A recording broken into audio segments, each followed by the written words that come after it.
Now the top of the 5th inning here on the NECBL Network. Still a scoreless game between the Danbury Westerners and the Sanford Mainers.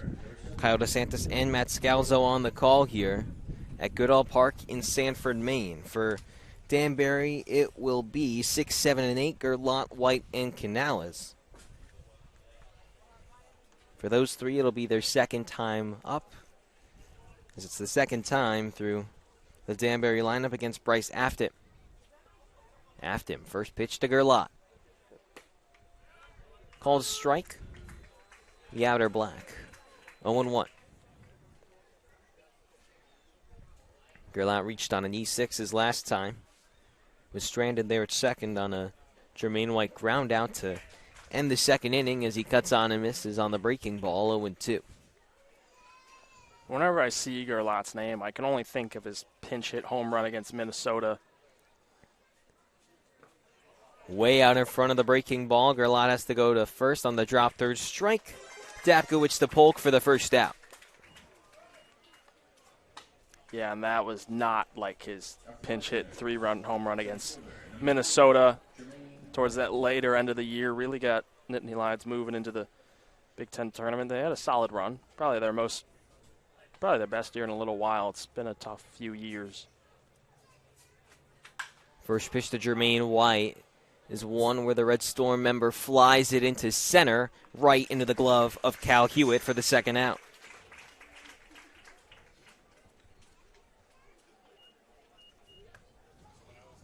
Both pitchers have been very efficient so far through this order. Quinn using the strikeout more, and Afton really just letting his defense do the work. Despite the 2 errors, they've been good so far. Forcing fly balls is really the key to success for him. Yeah, there's only been 2 strikeouts for the Westerners tonight. Besides that, every ball's been put in play. And that's exactly what Canales does into left center for his second hit of the night. 2 for 2 now with 2 singles.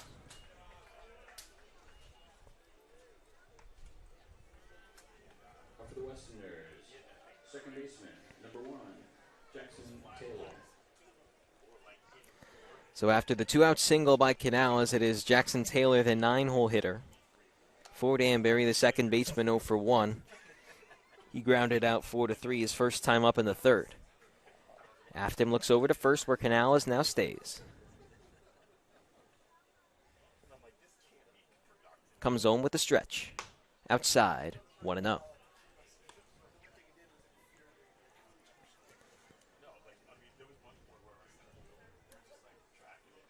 Taylor has worked 3 walks across his last 2 games in the Westerner uniform. And he watches the second pitch bounce low, 2-0. After the ground out, 3 of his last 8 plate appearances were walks.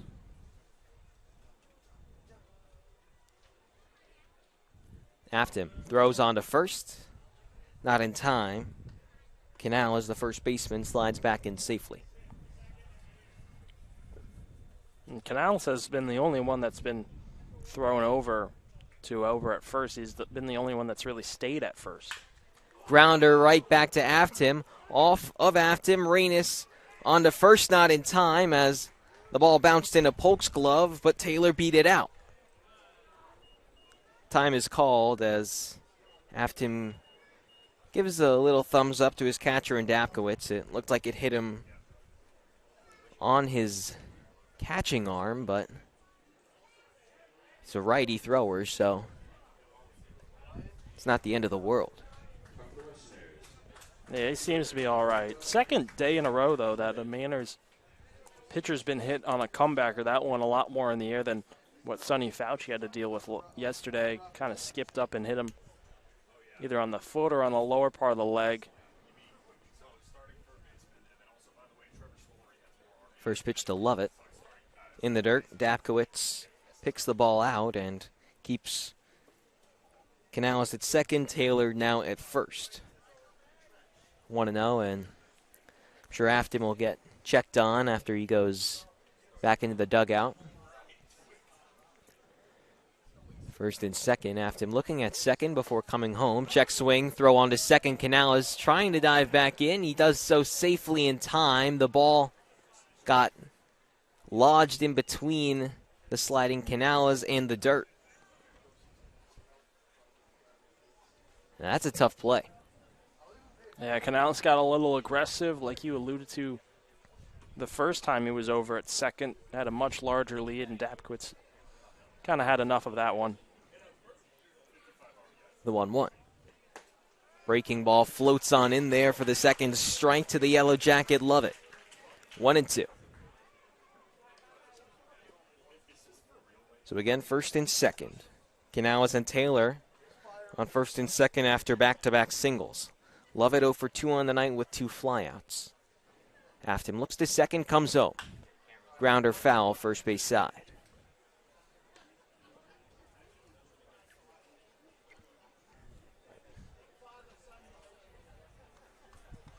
Ball has to be retrieved from the foul territory by Sam Mongelli.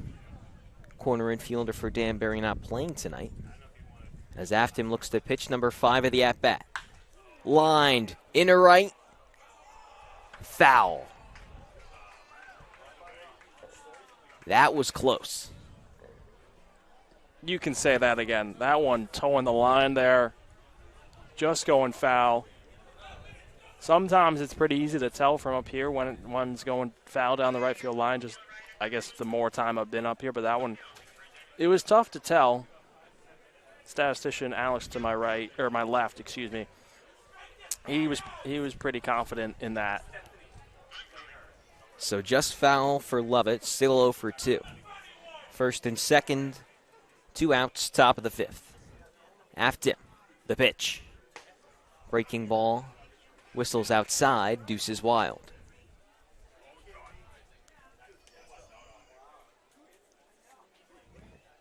Afton looks into the Dapkowitz signs. Lovett puts the lumber back on his shoulder. Looks to second, 2-2. Another breaking ball. Back-to-back times, he misses the outer half. This time a little upstairs to move the count full. Yeah, and Lovett's done a nice job here. Coming up to the 8th pitch of the at-bat. He's only hit on 2 pitches, and both of them were fouled off. The pitch. Whiffs on the fastball. Strike 3 swinging. For the Westerners in the top of the 5th, no runs, 2 hits, no errors, and 2 runners left on base at first and second. To the bottom of the 5th we go. Still a scoreless game between Danbury and Sanford on the NECBL Network. Bottom of the 5th inning here on the NECBL Network. Scoreless game between the Danbury Westerners and the Sanford Mainers here in Sanford, Maine at Goodall Park. Kyle DeSantis and Matt Scalzo on the call here. The YMCA played in between innings with the mascot dance. And the first pitch, a breaking ball, flutters in there for a strike from Braden Quinn to Alex Knapp. Yeah, mascot dance with Bruce and Boomer. Got on and missed there, 0-2. That's the second time in a few days where the YMCA has really been played in those middle innings. Also happened at North Shore. Had some fun opening back the broadcast up in the middle innings with that one. The 0-2. High and tight, 1-2. I think it's one of those songs where you always hear it at a ballpark. It's kind of hard to not get excited when you hear it. Cut on and miss. Strikeout. In the case of Braden Quinn, make it 8. And it's hard not to get excited when you see the way that Braden Quinn's been pitching today. That breaking ball's just been flat out unhittable for any Mainers hitters so far.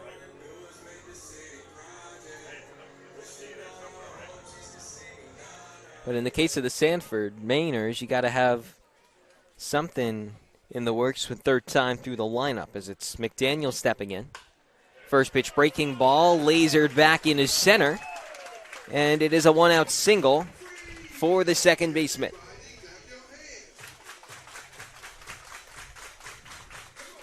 No longer unhittable, I can say now. But I think McDaniel there, he's seen it, that it's been working for Quinn, the pitch that he struggled with to hit earlier in the game, and kind of just sitting on it in a way, saying, if you want to throw me a first pitch breaking ball, I'm going to be ready.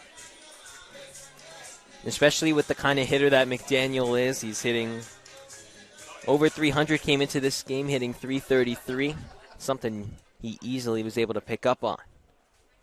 Quinn looking over to first where McDaniel is and throws on over to Canales to keep him at bay. Yeah, and McDaniel, he's definitely someone that likes to move on the bases. It's been caught stealing once. Upstairs from Quinn. 1-0 to the righty hitter in Matt Polk. Polk's reached both times tonight, once on a walk and the other on an E6.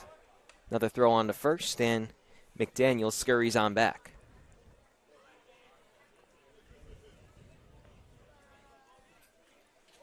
Again, Polk at the plate, a Vanderbilt Commodore in the SEC. Skies that one in a foul ground, first base side.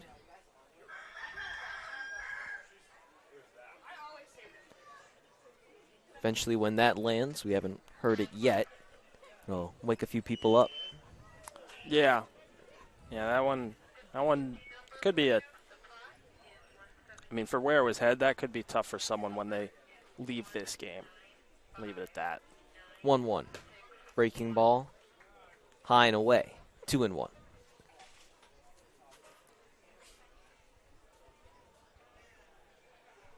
So a runner on first, and Quinn McDaniel singled back up the middle after Alex Knapp struck out to open up the bottom of the fifth. The 2-1. Grounder left side. Rivera's going to have to move on to first, and Polk might have pulled something in his leg. Yeah, Ooh, boy. Yeah, he stopped as he was going to first there. He's holding that back middle. It looked like his hamstring. That'd be my first guess based on what I saw from how he stopped and where he started grabbing right above the knee area, the back of the knee, and not trying to put any weight on it. He is able to make it back under his own weight, and he gives the little look to the manager for Sanford and Nick Lops. Yeah, so that'll likely be it for Polk, I have to imagine, which leaves Aiden Kane, the other first baseman, on the lineup card. McDaniel moved over to second on the 6-3 ground out as Cal Hewitt fouls it back for the first pitch, 0-1.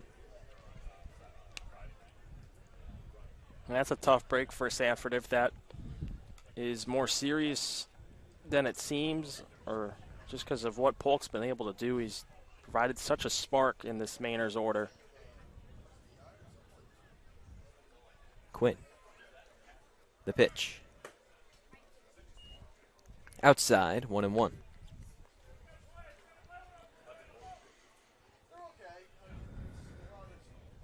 McDaniel was dancing a little off his second.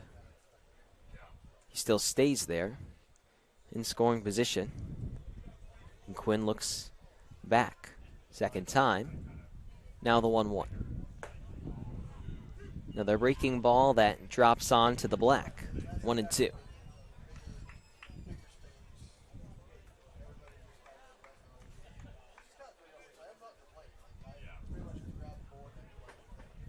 One and two on the way. Cal Hewitt at the plate, the center fielder. 1 for 2 on the night. Double to left on the move was McDaniel to third, but Hewitt fouled it first base. On that side. Still 1 and 2 the count, and still the runner on second in McDaniel.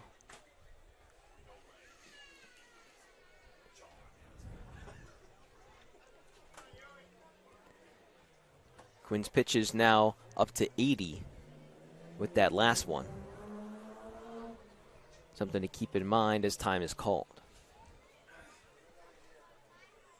And here, He was just trying to put this one in play. If he's able to get it into the outfield, McDaniel, he's going to get the green light with his speed.